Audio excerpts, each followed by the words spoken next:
Hi everyone, Mike here, and this is the Asus Memo Pad ME181C, one of the best and at the same time the most affordable 8-inch Android tablets available these days, as it sells for just under $200. This Memo Pad is available in black or white. We have the leather here, and I can say that it looks and feels really good. The back is made from matte plastic, the sides are nicely rounded and the front is covered in protective glass. The entire thing is compact, as proven by the small lateral bezel, and fairly light, which makes it comfortable to grab and use every day.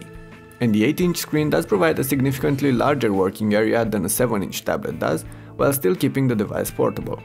Asus uses a decent IPS panel on this one, with 1280 by 800 pixel resolution, fairly accurate colors and contrast. It's not very bright, but it's overall adequate for a device in this price range. Back to the case, you'll notice that Asus put all the right connectors around the sides, including a microSD card reader, but they kept the microUSB port on the top and the power button placed below the volume rocker, which I find a bit annoying. At least the two are better spaced on this one than on the 7-inch Memo Pad, so the chance of actually turning off the tablet while looking for volume down are slimmer. There's also a speaker on the back, loud enough for everyday use and not easy to cover or muffle with your hand, not even when holding the tablet in landscape, plus a 5-megapixel camera. This one takes decent stills in fair light and can shoot 1080p videos, but it's clearly not impressive. You'll find some pics in the written article on tlbhd.com if you're interested. On the front there's a 1.2 megapixel shooter as well, good enough for occasional video calls, again as long as there's a fair amount of light around. Hardware-wise, the ME181C gets the Intel BayTrail Atom platform with 1GB of RAM and 16GB of storage, which can be expanded with an up to 64GB microSD card. The platform pushes Android 4.4.2 skinned with Asus's Zen UI, which does not change the OS's core functionality, but does redesign the entire interface, including the lock screen, the home pages, the notification trays, and the settings. On top of that, Asus does bundle a few of their own apps on this device, some of them useful, some not that much. All this combined lead to a good everyday experience, but the ME181C still occasionally chokes and struggles, despite packing the powerful hardware that gets high scores in most benchmarks.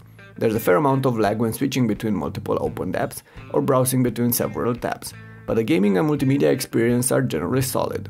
And unlike the 7-inch Memo Pad that I tested a while ago, this one is not plagued by a slow Wi-Fi connection, thus downloading content from the store and streaming online video are some of the other things the ME181C can handle well.